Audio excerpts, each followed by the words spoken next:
ką aš ir sakiau vasario pabaigoje, 28 kovo mėnesį, po to balandžio mėnesį ne vieną publikaciją publikavau, tai Amerika patyrė, kaip pasakau, pralaimėjimą Irane. Ir tai yra akivaizdu, nes kongresas nedavė sutikimo ir nematau šviesos tunelio gale, kad jie duotų sutikimą, kad pradėti karinius veiksmus, nebent atsitiktų kažkas tai tokio arba įvyktų provokacija ir kad Amerikoje būtų teroro aktai, tada jau atsirastų reali galimybė važiuoti. Plus tokie pasakymai, kad mes ten esam maždaug kaip piratai, arba pasakymas, tik dabar nepamenu, kuris iš Donaldo Trumpo administracijos biuro pareigūnas pasakė, kad mūsų tikslas buvo išvalyti Hormuzo sąsiaurį ir perimti jo valdymo kontrolę. Tai reiškia, nebuvo tikslas branduolinis kūras, kuris yra išgaunamas ir ten kiek ten 50-60 kg yra alitai pagaminta, užsodrinta, nes turim tos informacijos, tik kiek turim spaudoje. Bet vieną dalyką jūs turit suvokti ir suprasti, kad kaip čia sako, reikalingas branduolinis ginklas. Eikit jūs miegoti su savo to branduolinį ginklą. Jis niekam nereikalingas. Šiandieną Iranas, neturėdamas branduolinio ginklo, visą pasaulio ekonomiką pastatė į vietom ir antras mėnuo nieks nežino, kaip kokių veiklių priemonių veikti. Ką parodė Iranas? Iranas labai gerai parodė, kad į naujas technologijas, karinės technologijas, į ateitį investuoti pinigai tau garantuoja saugumą. Ir balistinės raketos, kurios buvo leidžiamas tiek iš Irano, tiek iš Izraelio, tiek iš Amerikos, visiškai jokios žalos nepadarė Iranui ir jie savo labai laimingai ir sėkmingai. Bet pavojus yra tai, ką Trumpas toliau darys, nes jis bet kokiu atveju jis nusileis, tikrai taip nenusileis. Reiškia, jis turės galvoti arba kažkokią apie vieną kitą karinę intervenciją, arba vieną kitą provokaciją.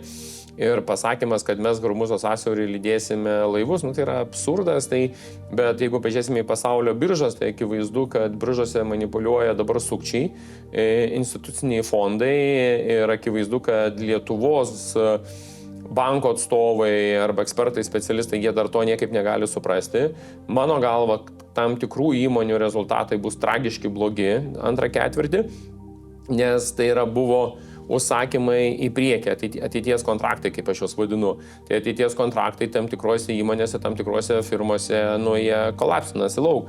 Jeigu mes pažiūrėsime tą patį gamyklą, kur susprogdinta alaus karbonkių gamintojai, tai vasarągi daugiausiai išgeria žmonės alaus ir daugiausiai tų karbonkių reikia.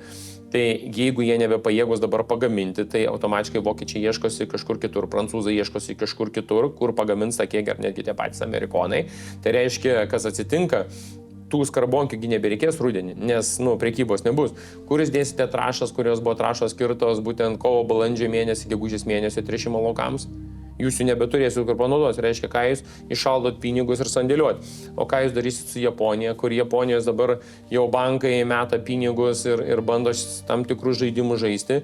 Tai vėlgi mes biržose matom. Aš lygiai tą patį matau, kad Amerika ir instituciniai fondai meta pinigus į naftos technologijas išgaunančias įmonės ir to pačiu vamzdžių, aparatūros, įrangos ir panašiai nesupranta, kad konfliktas užtruks.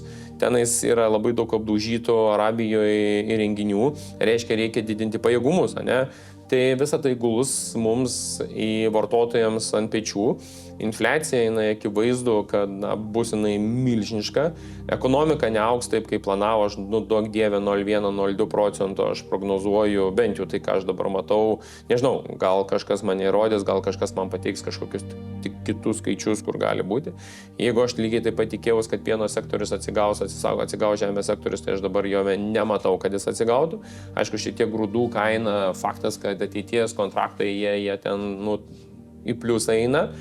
Bet dar kartą sakau, trąšų nebuvimas arba trąšų kainos brangimas, jisai lems mums. Vokietijos situacija su Amerika, pažiūrėkit, Trumpas nepatenkintas, kad Europa nepadeda jam, jisai sako, aš išvesiu karius. Tai suvokit paprastą dalyką, Amerikos karių Vokietijoje yra berods 35 ar 32 tūkstančiai, man atrodo 35, jeigu aš neklystu. Tai jisai sako, aš išvesiu 5 tūkstančius ir tai yra pradžia. Kada, jeigu pažiūrėsite, Amerikos skola šiandien yra kosminėse aukštumose, jinai dabar pasiekė antrą pasaulinio karo lygį, berods virš 100% nuo BVP, mano skaičiavimais bus 115, net 120 gali pasiekti.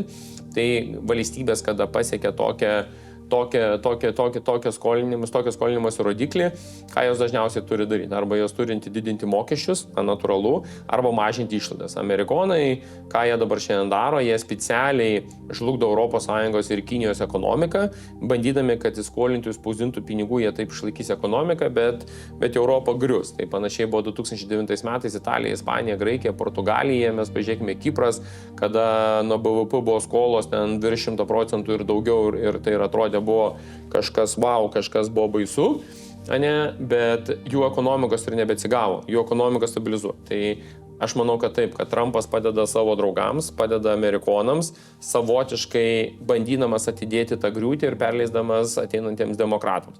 Bet nepamirškim vieną dalyką, kad Amerikos karių išvedimas iš Vokietijos gali turėti įtaką ir Lietuvai, nes mums reikia 10 000 brigadai karių. Tai žinant tai, kad Vokietija vokiečių kariams, kurie tarnaus Lietuvoje, mokės didesnį atlyginimą negu kad pačioje Vokietijoje moka, tai klausimas yra, kaip Vokietija pati užsitikrins saugumą. Aišku, sakau, tas skaičius nėra, jis ten tragiškas 5035, jis nėra, kad jau ten griūva krenta, bet jeigu tai tikrai yra pradžia. Tai kas gali garantuoti, kad jisai po mėnesio dar neišveš 5 ir nepamiršti, kad jisai planuoja juos išvesti per 7-9 mėnesius. Tai reiškia iki metų pabaigos iš juos išves. Ką tai reiškia? Jis reiškia ne tik